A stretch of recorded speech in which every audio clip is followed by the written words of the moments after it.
Oi, eu sou a Gabi e esse daqui é mais um Direito com a Gabi. Então, gente, todo mundo sabe, estamos fazendo a revisão da OAB. Hoje o meu assunto é ECA.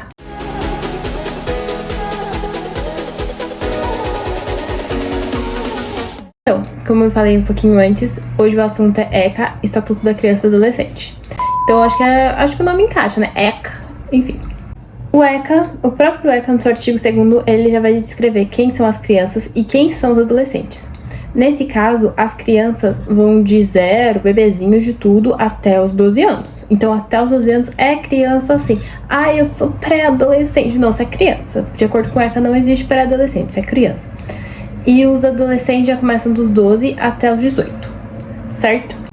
Deu 18 anos, não é mais adolescente, já virou adultinho, já vai pra vida.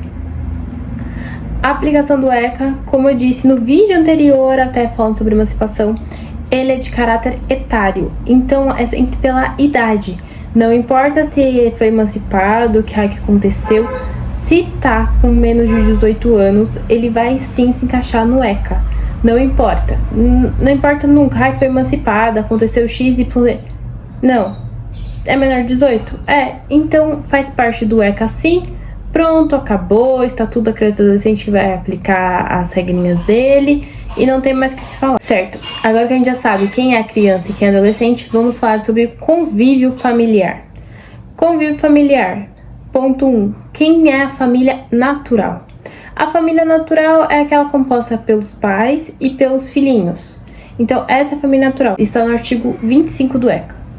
Certo? Já existe também a família extensa ou a família ampliada. O que seria a família extensa ou ampliada? Aí sim entra o tio, entra a avó, entra todo mundo que já faz parte do convívio dessa criança ali. Ah, essa criança ela vive na casa da avó, então faz parte da família extensa.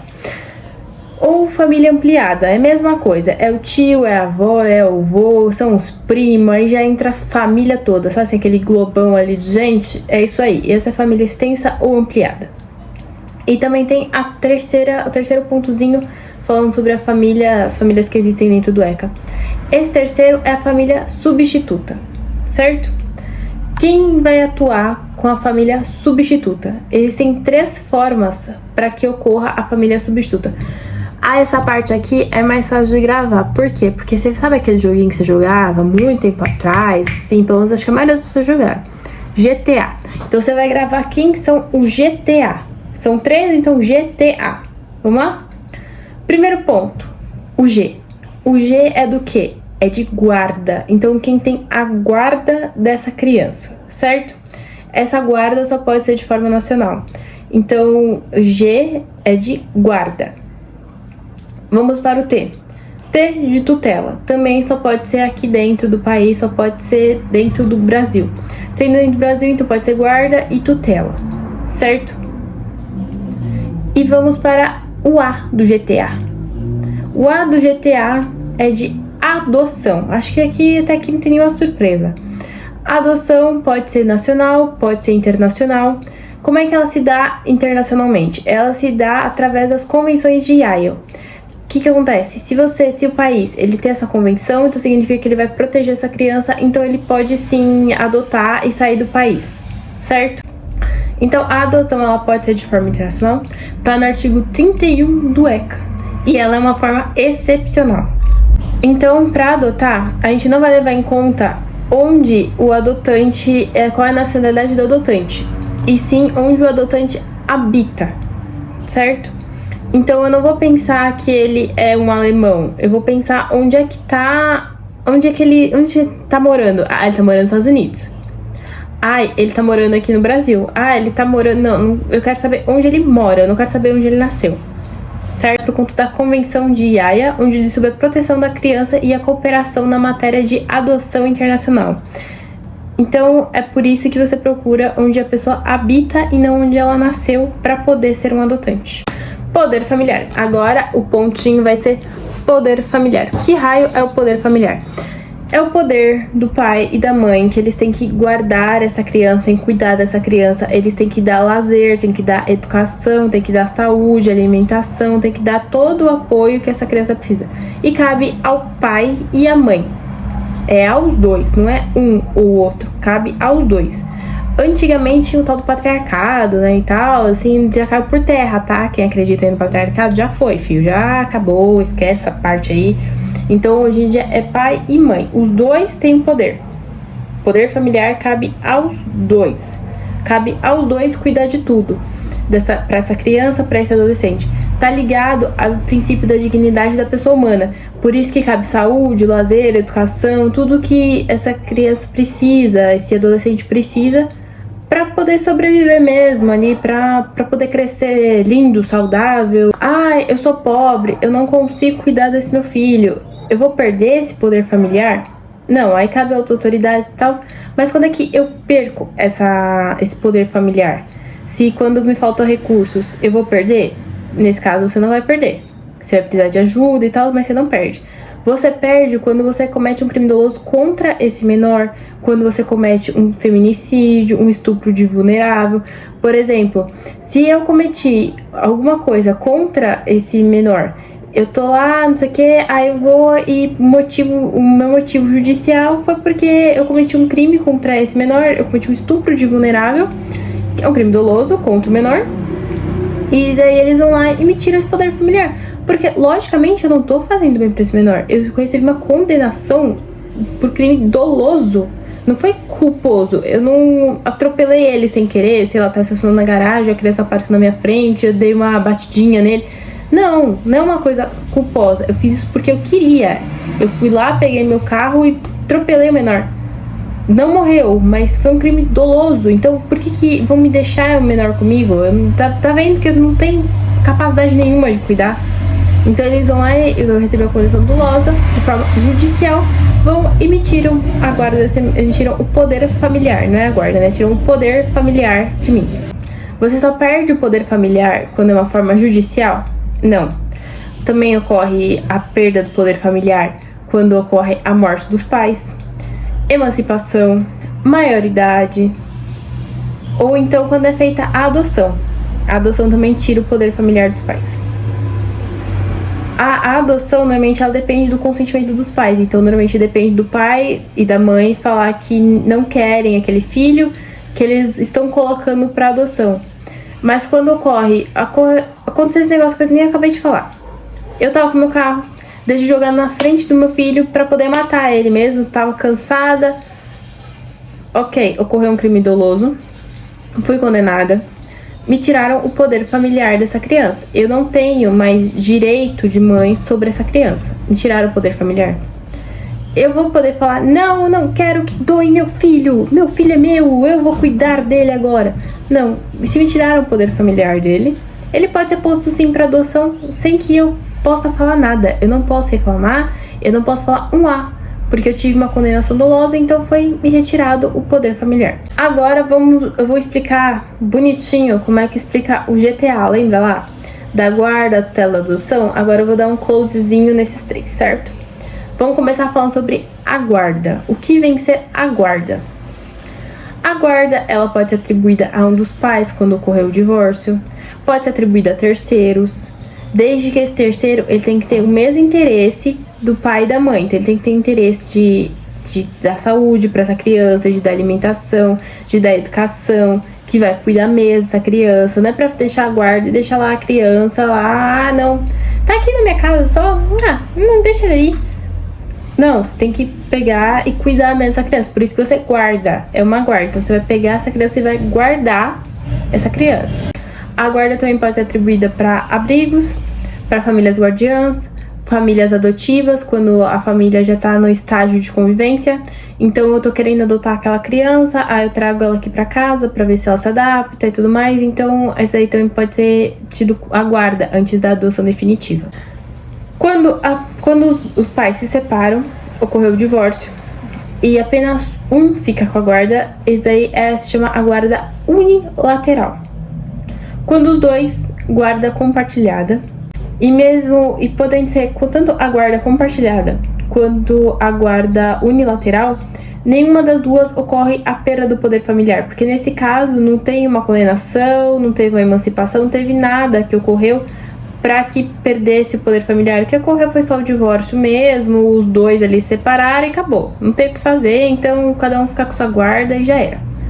Aí a guarda, então a guarda, ela não tira o poder familiar. O ECA, ele fala mais sobre dar essa guarda a terceiros. Ele não fala tanto da guarda do divórcio e tudo mais. Ele fala mais de dar essa guarda a terceiros, onde se houve a perda do poder familiar.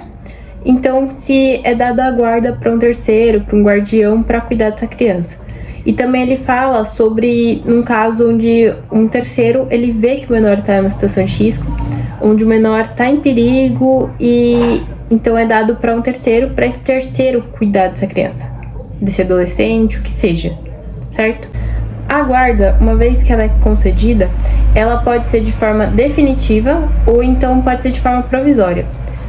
A questão da guarda é que ela não vai perder os vínculos com o pai, com mãe, com ninguém. A guarda, ela tenta deixar esses vínculos ainda certinhos. Então, enquanto o menor ele não atinge a maioridade e tudo mais, ele vai ser cuidado por um terceiro, mas ele vai continuar tendo vínculos com sua família. Então, se ele pegar lá o RG dele, vai estar lá o nome do pai, vai estar o nome da mãe, certidão de nascimento, o nome do pai, o nome da mãe. Ele vai poder ver pai, vai poder ver mãe, vai poder ver tio, ver vó, ver todo mundo. Ele continua inserido na mesma família que ele nasceu, ele continua lá dentro. Ele não sai, ele não vai para uma família substituta e vai embora. Não, ele continua ali. Ele tá guardado por um terceiro, ele tá guardado por um dos pais, com guarda compartilhado, o que seja, ou uma unilateral, mas ele tá ali, ele ainda tá inserido dentro da família que ele nasceu, que ele foi criado, que ele tá sendo criado, ele tá ali dentro. Ele não saiu daquela localidade ali, ele tá dentro dessa família, ele tá inserido nessa família, ele tem contato com essas pessoas.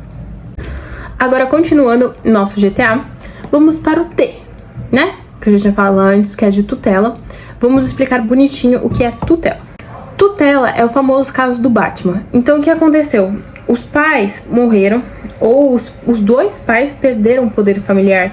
Então, ele tem que ser cuidado por um tutor. Então, pensa no Batman. O Batman, depois que ele saiu daquele beco, onde os pais já tinham morrido e tudo mais, ele precisou do Alfred para cuidar dele. O tutor, ele vai cuidar dos bens, ele vai cuidar do menor, ele vai cuidar de tudo.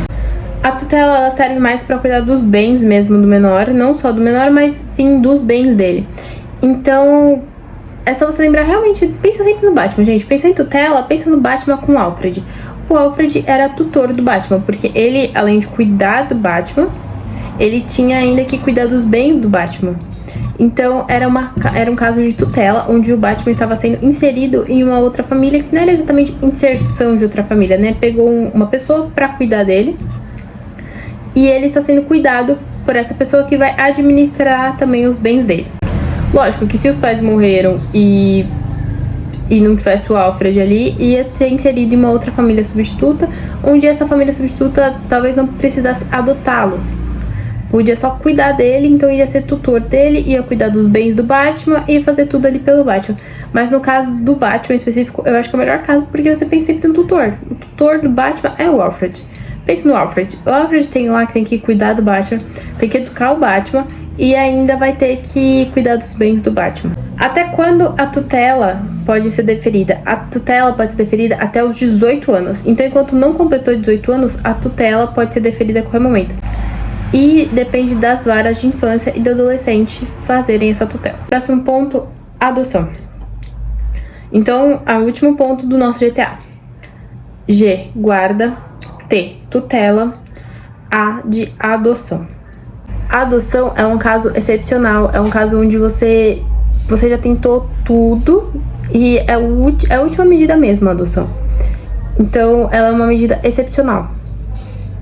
Por quê? Porque essa criança, esse adolescente, ele vai ser retirado dos pais, vai ser retirado do convívio da família extensiva, vai ser retirado do convívio de todo mundo, vai ser colocado em uma outra família. Essa outra família vai colocar o nome de pai, nome de mãe, vai ficar o nome deles. Quais são os efeitos da adoção? O efeito da adoção, ela é dúplice, então são 2 pontinhos. Primeiro, vai criar um laço civil, um laço jurídico da criança com esse terceiro e vai tirar todos os direitos dele com a família biológica. ele vai criar uma nova família com esse terceiro. Então, esse terceiro é como se ele tivesse tido filho mesmo. É como se o filho fosse biológico dele, porque ele vai ter todos os direitos, como não fica aquele negócio de esse aqui foi adotado, esse aqui foi o que eu pari. Não. Se eu tenho um filho adotado e um filho que é meu biológico, os dois são iguais. Exatamente iguais.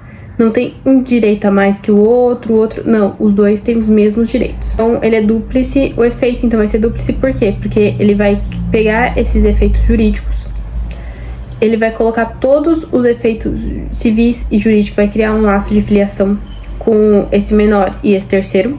Vai se extinguir completamente todos os laços biológicos que você tinha antes.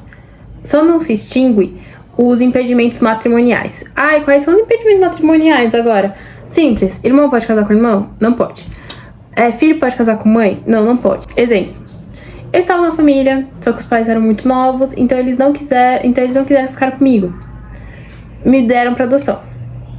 Fui adotada por outra família, fui criada lá e tudo mais. Ah, legal, muito bonitinho. Fiquei lá. Depois de um tempo, os meus pais tiveram outro filho. E esse filho, eles já estavam mais velhos, então eles decidiram cuidar dessa criança, realmente criaram como filhos deles.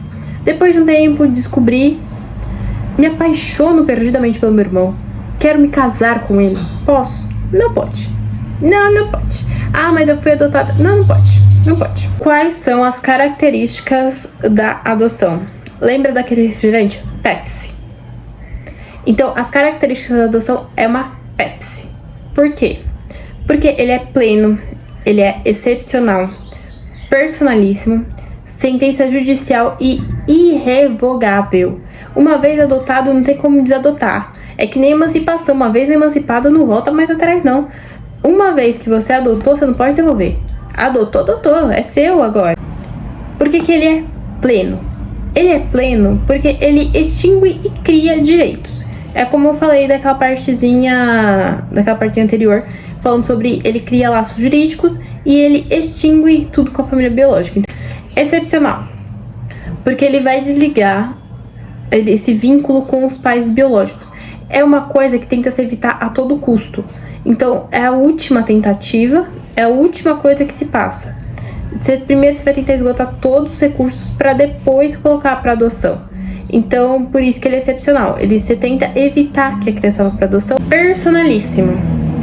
É vedada a adoção por procuração. O interessado tem que estar presente pessoalmente. Então, não adianta eu pegar e falar assim: ah, não, vai lá pra mim, mãe. Ô, mãe, vai lá, vai adotar lá pra mim. Não. Eu tenho que ir lá e adotar essa criança. Não adianta eu pegar e escrever uma procuraçãozinha. Ah, eu quero adotar o fulaninho. Ah, tá aqui a procuração, ela quer adotar o fulaninho. Não, eu tenho que ir lá, tenho que mostrar interesse, é personalíssimo. Sou eu que tenho que mostrar que eu quero adotar. Não é o terceiro, não é o outro, eu tenho que mostrar. Não adianta meu irmão ir lá e falar: ai, a minha irmã quer adotar. Não, eu tenho que ir adotar. Sentença judicial. Então, eu preciso que tenha uma sentença, que o juiz fale que eu adotei. Não adianta ter uma escritura pública no cartório, bonitinho, lá falando: ah, ela está adotando fulaninho de tal. Não, o juiz tem que ir lá, bater o martelo e falar: agora ela adotou, certo? E revogar foi o que eu falei, não adianta tentar voltar atrás. Então, ele imita o natural. Quando você tem um filho, aquele filho é seu filho. Não adianta você tentar voltar, não. Ele imita o natural. Então, se eu tive o filho, ele é o filho e acabou. Se eu adotei e acabou, não tem mais como voltar. Agora vamos falar sobre os requisitos da adoção. Mas se você chegou até aqui é porque está gostando do vídeo, então já deixa o seu like, já compartilha, já comenta aqui também se você está curtindo, ativa o sininho porque vamos ter mais vídeos sobre essas revisões e me falem o que vocês estão estudando, ok? Vamos então falar quanto aos requisitos para adoção. Para o adotante. No caso do adotante, ele tem que ser maior de 18 anos. Independente do estado civil. Então ele tem que ser maior de 18, casado, solteiro, viúvo, não importa. Maior de 18. Acabou. Primeiro ponto. A diferença mínima entre o adotante e o ser que vai ser adotado tem que ser de 16 anos. Então eu acabei de fazer 18, eu vejo a criança de 16 e falo: quero adotá-lo. Posso? Não posso. certo? Tem que ter uma diferença de 16 anos. Eu preciso ser 16 anos mais velho que a pessoa para poder adotar. Terceiro ponto. Não pode adotar os ascendentes da criança ou adolescente nem seus irmãos. Então, avô, vó, não pode adotar. Adotante morreu. O que a gente faz quando o adotante morreu? Pode ter uma adoção póstuma. Se a pessoa mostrou que ela queria adotar e ela morreu, ela pode continuar adotando. Só precisa provar que ela queria mesmo adotar. Então um vídeo, alguma coisa falando, eu queria tanto adotar o fulaninho, aí morreu. Aí vão lá e falam assim, olha, ela tinha um interesse sim de adotar o fulaninho. Não deu tempo, sei lá o que aconteceu, mas como não deu tempo, então eu mostrei que eu tinha interesse sim de adotar o fulaninho, mostrou em vídeo, provou, pronto, adotou. Esse é o único efeito em que retroage pro dia da morte do adotante. Então, o dia que o adotante morreu, vai ser o dia que ele adotou também. Agora seriam os exercícios. Então, por hoje é só. Vamos estudar, certo? Vão me contando aqui embaixo o que vocês estão estudando, o que vocês estão achando da revisão, o que vocês acham que precisa, como que tá o estudo de vocês, se vocês já piraram, se vocês ainda estão mantendo tudo sob controle. Vão me contando tudo, ativem o sininho, já se inscreve aqui embaixo, deixa o curtir. Também vão lá na minha rede vizinha, lá tem mapas mentais. Então, beijinho, é isso, bons estudos!